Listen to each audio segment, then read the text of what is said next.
110 bus Transco en provenance des Boma dans le Congo central, réceptionnés par l'envoyé spécial du chef de l'État, Massamba Kinwani Kamitatu, ce mercredi 2 décembre 2020. Les généraux et officiers supérieurs du FARDC et de la police renouvellent leur loyauté au président de la République, Félix Antoine Tshisekedi. Remise officielle des dragues ce mercredi 2 décembre à la Congolaise de voie maritime CVM par le Premier ministre Sylvestre Ilunga Ilunkamba. Les détails tout de suite dans ce journal.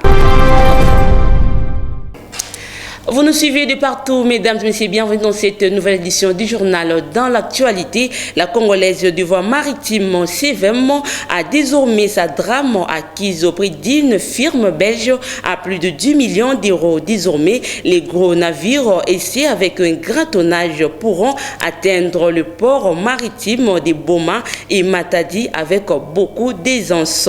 La cérémonie s'est déroulée en présence du Premier ministre ce mercredi 2 décembre 2020, suivi les DG de la CVM et le gouverneur du Congo central. C'est donc pour la province un honneur de nous voir tous réunis pour ce grand événement qui, en même temps, ouvre le mois de la fête des nativités d'un personnage aussi spirituellement et historiquement mythique, Jésus-Christ. Cette heureuse coïncidence annonce, à mon humble avis, un lendemain ou un d'espoir et de lumière, non seulement pour la Congolaise de voie maritime, mais aussi et surtout pour notre peuple qui attend beaucoup de ses dirigeants. J'ai saisi l'occasion qui m'est ainsi offerte pour joindre ma voix à celle de l'ensemble et du secteur maritime pour exprimer notre infinie gratitude et reconnaissance à son Excellence M. Félix Antoine Tshisekedi Tshilombo, président de la République et chef de l'État, pour la réalisation de ce beau et grand projet qui matérialise sa vision pour notre pays. La Congolaise de voie maritime est désormais dotée d'un précieux outil, très moderne et plus fonctionnel à la hauteur des ambitions et des objectifs du Grand Congo. Ceci dénote les sacrifices consentis par le gouvernement national pour lesquels je remercie vivement son Excellence, Monsieur le Premier ministre et toutes les parties prenantes. Excellence, Monsieur le Premier ministre, nous vous adressons également nos sincères remerciements pour votre implication personnelle dans le dénouement du financement de cet important outil de travail, tant au niveau de la cession de créances de l'État congolais de 5 millions d'euros à la CVM sur les partenariats CVM Dredging International que sur le crédit FPI de 5 millions de dollars américains. C'est aussi l'occasion de remercier solennellement leurs excellences, messieurs les ministres des Transports et Voies de Communication, des Finances, du Portefeuille et de l'Industrie, ainsi que les fonds de promotion de l'industrie pour leur promptitude dans le traitement de ce dossier.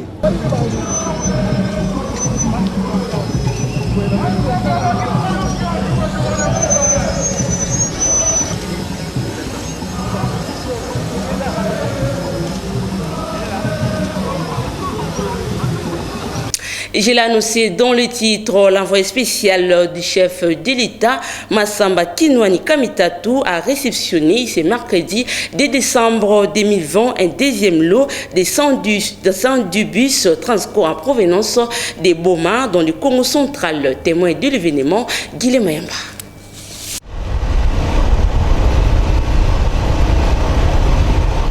Ça y est, le slogan « Le peuple d'abord » est en train de vêtir sa plus belle robe. Cela se justifie par la réception ce mercredi 2 décembre 2020 des deuxièmes lots de 110 bus Transco à partir de Kasangolo à provenance de la ville portuaire de Boma dans le Congo central par Massamba Kinwani Kamitatu, l'a envoyé spécial du chef de l'État Félix Antoine Tshisekedi Tshilombo.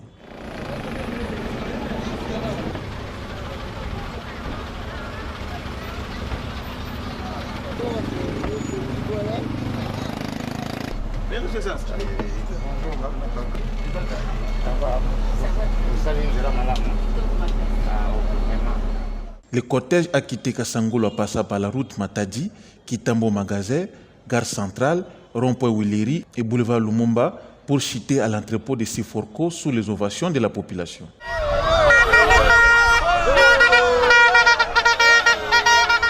l'homme le plus heureux de la journée, l'envoyé spécial du chef de l'État affirme que cette action rentre dans le cadre de la vision du président de la République, c'est du peuple d'abord. Le président de la République a un grand souci pour le social de ce peuple, pour le social de tous les Congolais. C'est pourquoi nous tous, nous devons soutenir en toute loyauté et fidélité toutes les actions initiées par son Excellence M. Félix-Antoine Tshisekedi Tshilombo, président de la République, chef de l'État. Pour ce deuxième lot de bus que nous venons de recevoir et acheminer à Kinshasa, tout s'est très bien déroulé. Je lance un appel solennel à toute la population congolaise à soutenir, à appuyer les œuvres et les actions initiées par le président de la République, chef de l'État. Présent à la cérémonie, le directeur général de Transco parle de l'amélioration des conditions de transport en commun au Congo grâce à la vision du chef de l'État Félix-Antoine Tshisekedi Tshilombo. Nous ne faisons que matérialiser la vision de l'autorité, la vision que le gouvernement doit mettre en œuvre. Transco est donc là pour le faire et nous sommes vraiment disposés avec le personnel de Transco pour accomplir cette mission qui est la nôtre. La mise en exploitation n'est qu'une question d'un process technique. Pour les premiers lots, c'est déjà fini et pour les seconds lots, ça va s'accélérer. Nous allons avoir une remise officielle par les autorités et les bus seront mis en service pour que la population qui est les bénéficiaires de cet équipement, les bénéficiaires de cette action, puissent réellement palper la réalité quand ils vont monter à bord de ces bus avec tout le confort qu'il y a.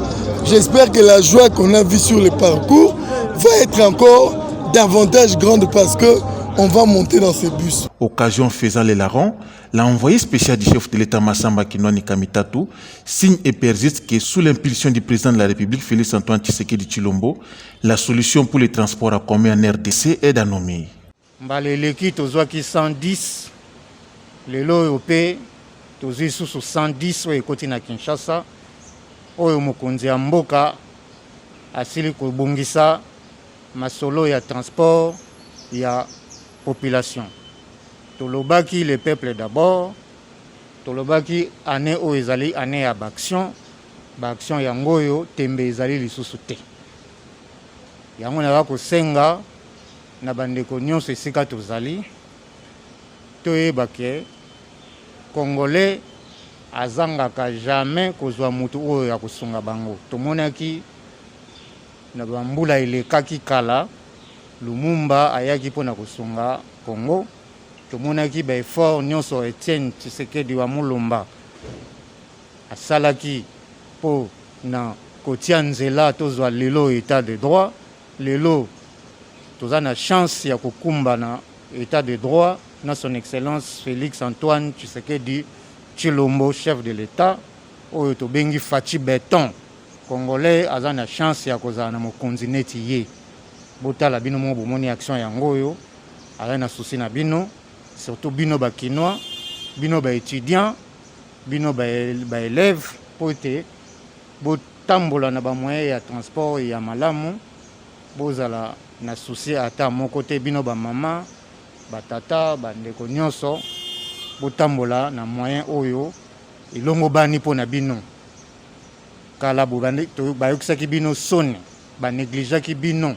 Lelo biloko ya sika yango ekomi, babisi ya sika yango ekomi vraiment lokumu na mokonzi ya mboka et lokumu pe na bino. Il convient de noter qu'après ces techniques, ces bus seront opérationnels au service de la population. Et puis les généraux et officiers supérieurs de FARDC et de la police renouvellent leur loyauté au chef de l'État Félix-Antoine Tshisekedi Tshilombo. C'était le mardi 1er décembre 2020. Reportage.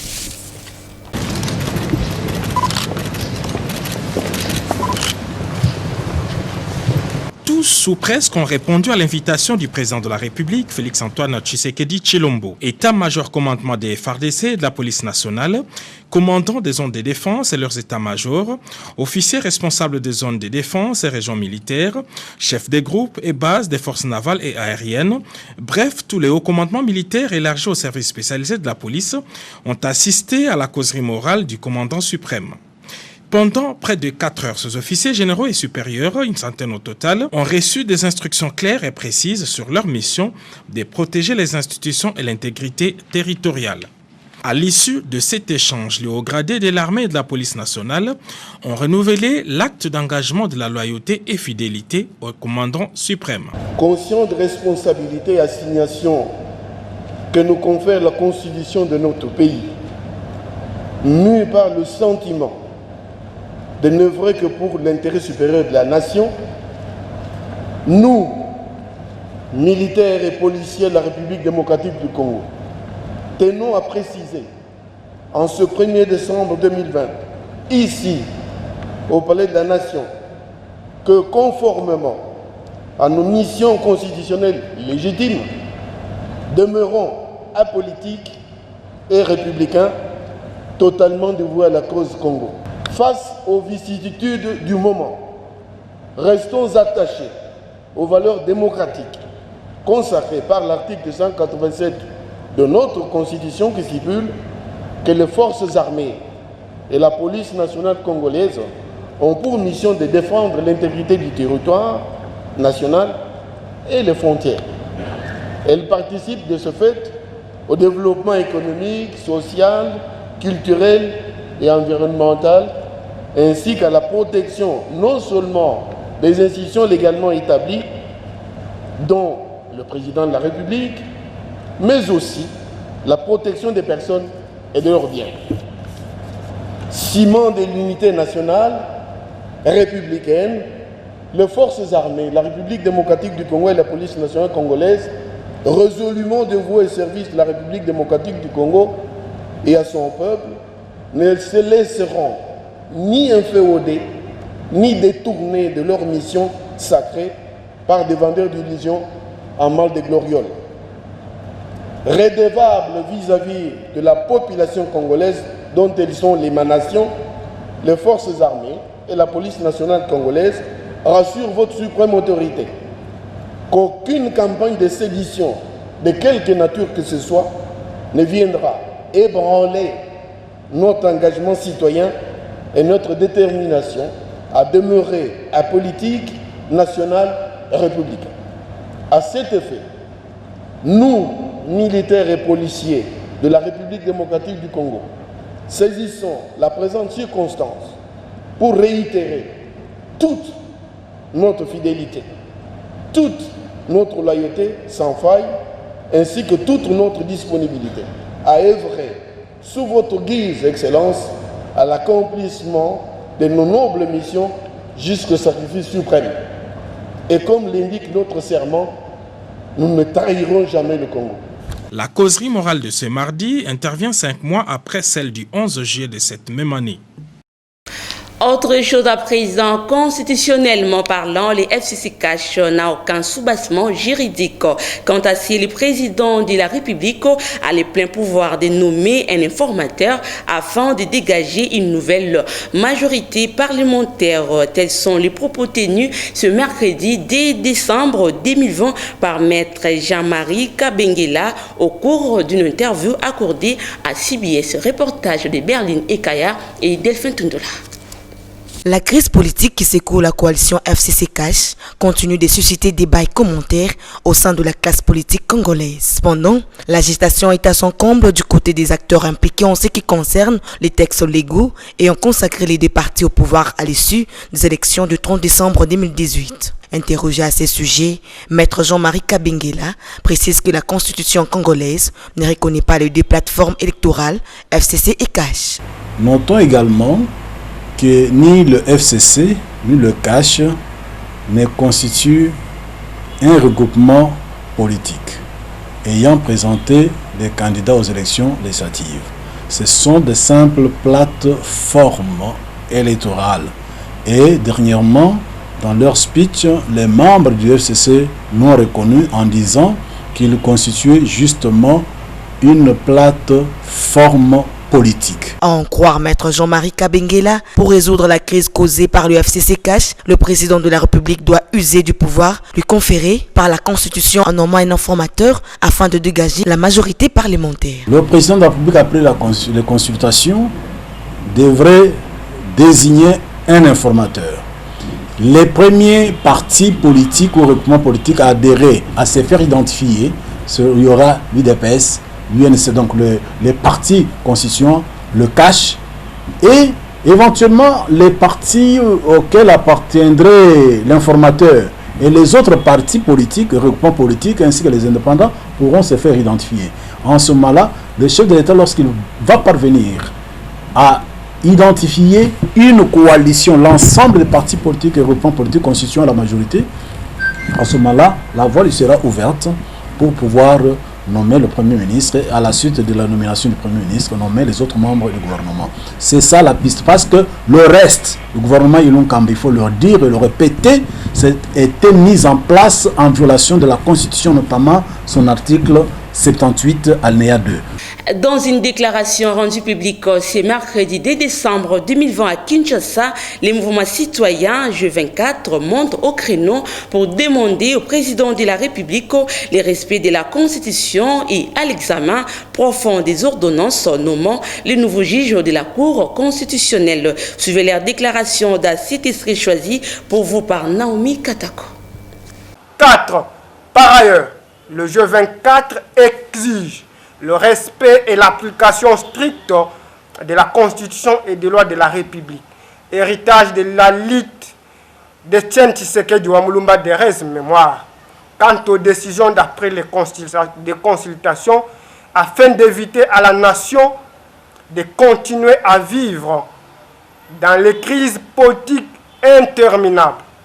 Faute de quoi, le G24 se verrait dans l'obligation patriotique de réactiver sa démarche contenue dans le mémorandum du 18 août 2020, adressé aux honorables présidents de 2 chambres du Parlement, dont l'objet visait la mise en accusation du président de la République pour violation régulière de la Constitution. 5. Et enfin, le G24 reste disposé à encourager, à collaborer et soutenir toute initiative ou démarche tendant à faire triompher l'avènement d'un état de droit, la promotion de la démocratie chèrement acquise, la garantie des libertés individuelles, le respect des droits humains, de la Constitution et de toutes les lois de la République, sans lesquelles le respect, le G24 n'hésitera d'agir conformément à l'article 26 de la Constitution. Fait à Kinshasa le 2 décembre 2020. L'actualité, c'est aussi plusieurs autorités et diplomates ne respectent pas les codes de la route à Kinshasa, constaté par la police franco-sanka.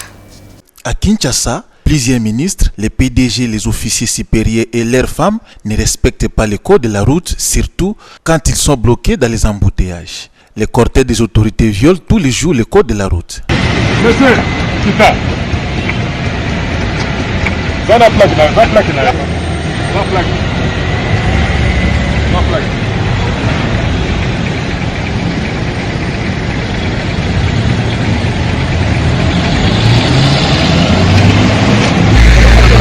Ici, c'est le cortège d'un messieurs qui se fait passer comme le ministre Jonathan Bieloussouka.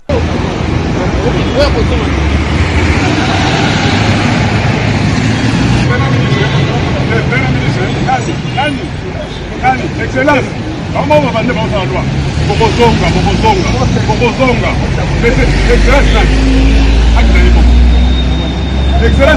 Excellence Nani, monsieur, Excellence Nani. Le lieutenant, monsieur, Excellence Nani. Ministre Nani.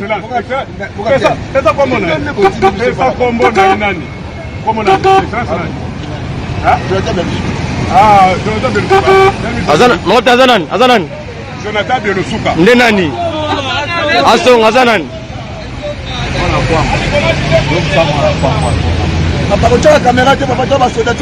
Monsieur, attention.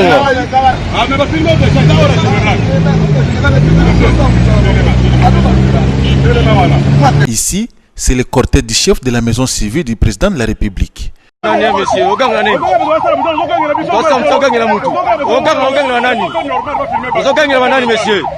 C'est la presse police, c'est avec Wanani. Oui. Oui.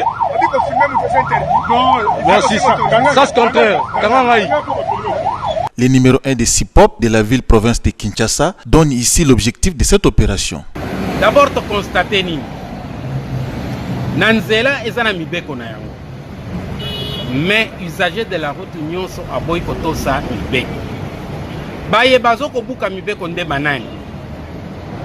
Ba ministre, ba PDG, ba officier supérieur na ba officier généraux, ba diplomate, présidence, ba boyi kotosa mibeko ya nzela. Bazo pesa baye bazali ko réguler nzela passe. Constate osali yango wana. Message topesi ezanini. Nul n'est au-dessus de la loi. Par l'indication présent, le ministre de l'EPST Willy Bakonga et le cardinal Fridolin Ambongo ont échangé le mardi 1er décembre 2020 au MENI l'application de la gratuité de l'enseignement de base dans les écoles catholiques. Les détails avec Agathe Smith. L'échange entre le ministre de l'EPST Willy Bakonga et le cardinal Fridolin Ambongo a tourné sur la gratuité de l'enseignement dans les écoles catholiques. L'Église catholique a toujours été le grand tenant de la gratuité. Nous continuons à soutenir la gratuité jusqu'à maintenant, mais nous voulons le faire de façon réaliste. Je crois que la gratuité aujourd'hui met face à face un employeur, quel État, et ses employés, que sont les enseignants. Les enseignants ont le droit d'aller en grève s'ils estiment que leurs intérêts ne sont pas servis. Ça, c'est constitutionnel. Les parents doivent s'impliquer pour pousser les uns et les autres à tenir parole. En effet, depuis le début de l'année scolaire 2020-2021, plusieurs écoles catholiques élitistes ont vu leurs salles de classe séchées par les enseignants revendiquant les deuxième paliers et bien d'autres avantages dans le cadre du protocole de Bibois. Aujourd'hui, un compromis semble être trouvé selon le ministre Willy Bakonga. La formation des enfants qui seront demain de futurs cadres, n'est-ce pas, de ce pays. Et l'avenir de ce pays, on ne peut pas construire l'avenir de ces grands pays, de ces grands Congos, sans préparer la jeunesse. Et la préparation de la jeunesse, c'est quelque chose d'essentiel pour nous, parents, aujourd'hui. Donc, je pense que tous les enseignants sont unanimes. Quelques arrêtés du gouvernement provincial de Kinshasa vont aussi faire l'objet des révisitations profondes en vue d'une bonne canalisation de frais perçus par la province dans le but d'appuyer la gratuité de l'enseignement primaire, une réforme qui nécessite de moyens colossaux pour sa mise en œuvre.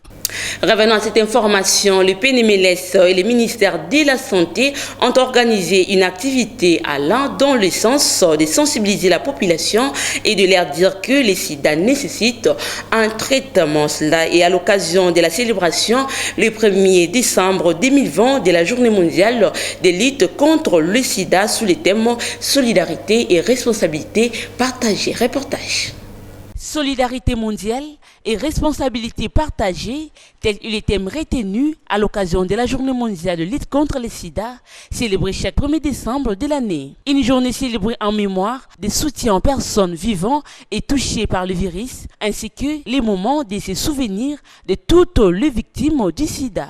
C'est ainsi que l'ONU-SIDA, en collaboration avec le ministère de la Santé, ont organisé une cérémonie qui a connu la présence de plusieurs invités, notamment les représentants du président de la République, du ministre de la Santé, du gouverneur de la ville-province de Kinshasa et du bourgmestre de la commune de Kasavubu. Pour sa part, le docteur Eteni Longondo a sensibilisé l'humanité tout entière en ce qui concerne le traitement du VIH-Sida, tout en donnant l'objectif de vaincre le sida d'ici 2030.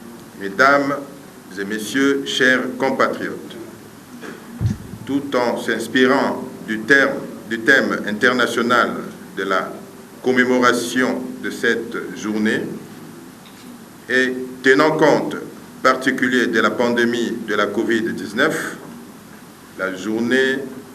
la République démocratique du Congo, notre pays, a retenu comme thème national Soyons solidaires et responsables pour vaincre le sida d'ici 2030.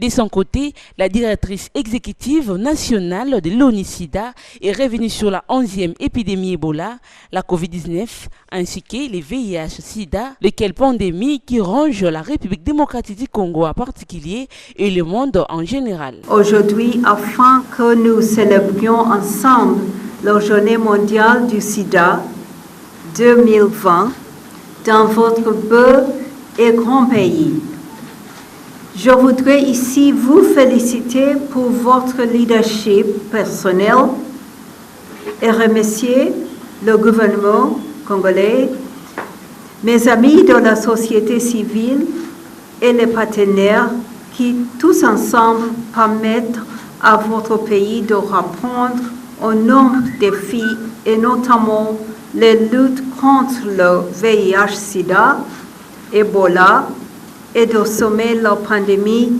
de la COVID-19. Il faut noter que Jean-Tine Ngobilambaka a dans son discours sensibilisé la population en général et particulièrement celle vivant avec le VIH-Sida à ne pas perdre espoir. La visite des stands a bouclé la dite cérémonie. Dans le cadre de la célébration de la Journée mondiale de lutte contre le sida, le ministre de la Santé, Dr Etienne Longondo, a offert un dîner le mardi 1er décembre 2020 à la directrice exécutive de l'ONU-SIDA. Les explications avec Ginette Piz. Sous la direction du ministre de la Santé, le Dr Etienne Longondo, représentant personnel du chef de l'État, que la cérémonie officielle de la Journée mondiale de lutte contre le sida s'est déroulée au PNMLS le mardi 1er décembre. Le ministre de la Santé, à travers le programme national de lutte contre le sida, dirigé par le docteur Aimé Mboyo, a offert un dîner à la directrice exécutive de l'ONU-SIDA, Winnie Bianima, qui a choisi de commémorer la 32e édition de la Journée mondiale de lutte contre le sida en RDC. Prenant la parole, Etienne Longondo a remercié le partenaire technique et financier qui appuie la RDC dans la lutte contre le sida en général et particulièrement l'ONU-SIDA. Je voudrais aussi profiter de la même occasion pour remercier les autres partenaires qui sont avec nous et qui vont partager ces repas que nous leur offrons. Et aussi les compatriotes qui sont là, qui travaillent dans le secteur de VIH-Sida. Pour rappel, le PNMLS RDC a pour mandat de développer les mécanismes de réduire la transmission du VIH et des IST ainsi qu'à minimiser leur impact dans la communauté. C'est là avec 0 cas de nouvelles infections à VIH, 0 décès et enfin 0 cas de discrimination liée au VIH. Bouclons ce journal par cette information. Les usagers de l'avenue de la Libération est ce 24 novembre au niveau de l'Université pédagogique nationale lance un cri d'alarme à l'endroit des autorités de la ville-province de Kinshasa en vue de la réhabilitation de ces axes routiers. Reportage de Christian Dissiko. L'avenue de la Libération ex-24 novembre au niveau de l'Université pédagogique nationale est devenue quasi impraticable. Ici, les véhicules de privés comme ceux commis au transport en commun éprouvent d'énormes difficultés pour emprunter la voie.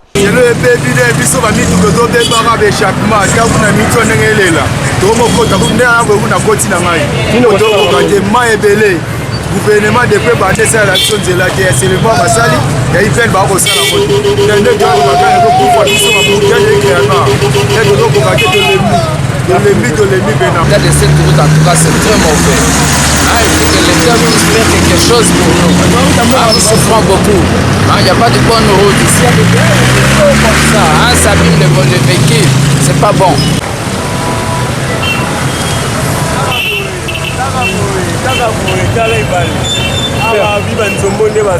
Ça fait deuxième jour, hein, parce que moi ici là qui même les bêtises sur ma casse n'a plutôt les lots, nos moni, moi ils ont les pommes ça qui n'ont pas continué à ne pas solution pour les ans là est servi université la population pénitentiaire. Face à cet état des choses, les autorités ayant dans leurs attributions ces secteurs ont le devoir de prendre les mesures nécessaires afin de mettre à l'aise les usagers de l'avenue de la Libération au niveau de l'Université pédagogique nationale. C'est par ici que prend fin ce journal, mais avant de vous quitter, voici donc les rappels des principaux titres. 102 bis Transco en provenance des Boma dans le Congo central, réceptionné par l'envoyé spécial du chef de l'État, Massamba Kinouani Kamitatu, ce mercredi 2 décembre 2020. Les généraux et officiers supérieurs de FARDC et de la police renouvellent leur loyauté au président de la République, Félix Antoine Tshisekedi. Remise officielle de drague ce mercredi 2 décembre à la Congolaise de voie maritime CVM par le Premier ministre Sylvestre Ilunga Ilunkamba. Fin complètement de cette édition à la chefferie Junior Twendele sous la supervision technique de Guilhem Mayamba et Delphin Tundula. Merci à vous de nous avoir suivis et bonnes conditions de programme sur la chaîne éducative. Au revoir. Vous pouvez suivre cette émission en rediffusion quand vous voulez, où vous voulez, sur www.dab.video. Dab.video, le divertissement congolais.